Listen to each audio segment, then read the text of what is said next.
One morning, Swedith woke up all excited and raring to go. Today, she and Goose were planning to go on a hunting trip around China to explore and to see if they could find anything new. No one had explored China for a long time. Tink and Jowls were too big to look in small caves and under things, and Lena was too lazy. And Monk and Chimp were too busy leaping around, and Snee was too scared. But Swedith and Goose were just right for the job. Last night, Swedith had talked Goose into coming with her, which had been somewhat difficult since Goose, although interested, was also lazy and given to moods. So today, having finally arranged everything, she pranced gaily about her house, preparing for the trip, grunting and singing and washing her oranges.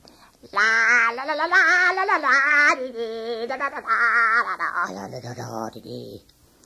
Finally, she was all ready to go and headed over to Goose's house. When she got there, she knocked on the door loudly, but got no answer. Just like a goose to be sleeping about all morning. Hey there, Goose. Time to be getting up. Come in, Swedith.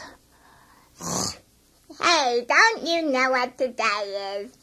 You know today is the day for the hunt. Maybe you could go a-hunting in your bunting. Got it? No, I don't do it, thank you. I think I'll be staying at home today. I'm not much for hunting, you know. Oh, Goose, you promised you'd go with me today. I lied. Look here, Goose, old buddy. Once you wake up, you'll feel all better and raring to go. Come on, get out of that stupid bunting and get up.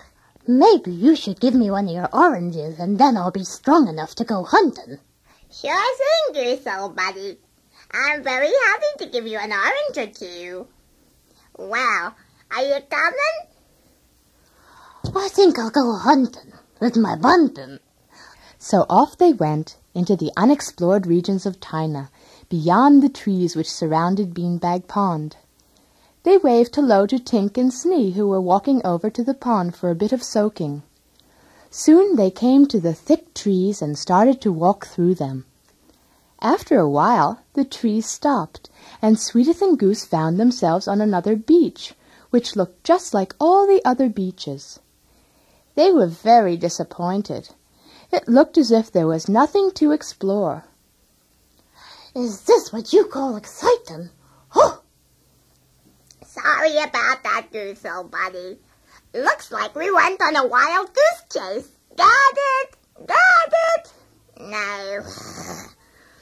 Oh, I dropped my bunting. I'd better pick it up. Seems to be a tiny little hole here. Where's that, Goose, old buddy? Yeah, that's a hole, all right. Maybe we can explore that. Okay, let's see where it goes. Hey, look at that. It doesn't go straight down. Yeah, it bends toward the water. So they went over to the water's edge. When they got there, they saw a very big hole right near the water.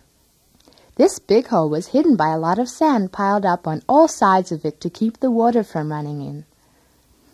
They both looked at it for a while and then decided that it was indeed big enough for them to enter. Goose was a little worried because it looked awfully dark in the hole, and they had no idea where it could lead to.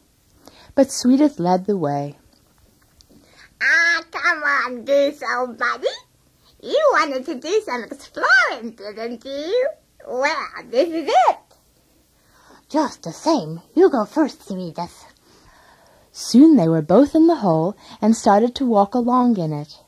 It was quite dark, and they could hardly see where they were going. It looked as if the hole went on for a long way. But it was more like a tunnel because it only went down a little bit and then leveled off. Then they saw a little beam of light. They were under the first hole they had seen, the little one. That's good. Now we can see where we're going. Hey, that looks just like a cave. See? Right ahead of us. Hey, Swedith, did you hear something funny? Yeah, come to think of it, I did hear something pretty strange. Sounds like it's coming from that cave over there. And just then a funny little seal came bounding out of the cave.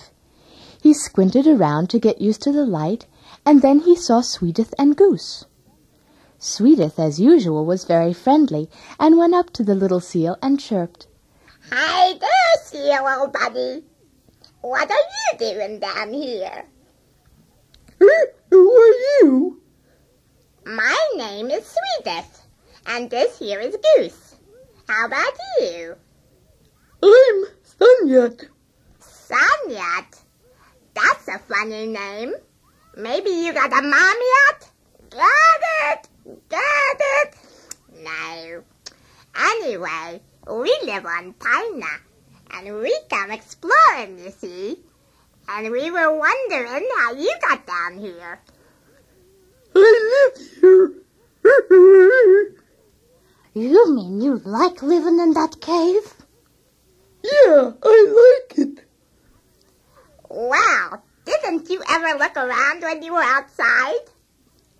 On the other side of the trees, there are a whole lot of animals, you know. I like to be alone. You mean you don't like us? Oh, Now, Goose, Sunyat just means that he gets scared when there are a lot of folks running about. Right, Sunyat? That's right. I like it down here. maybe we ought to leave, Swedith. No, I like visitors. Swedith and Goose stayed a little while longer, chatting with Sunyat about their life on China and his in the cave.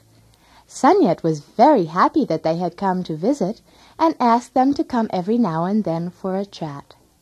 He also invited any other animals who wanted to drop in. But Swedith explained that most of them were too big and fat to fit in his hole.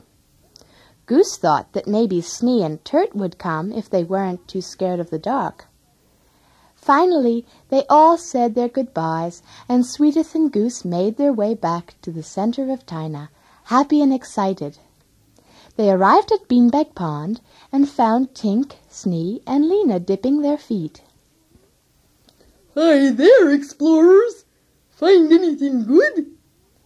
I'll say, we went a hunting and we met a seal. Yeah, this funny seal named Sunyat. He lives all by himself in the cave under the beach. My gosh, a new animal.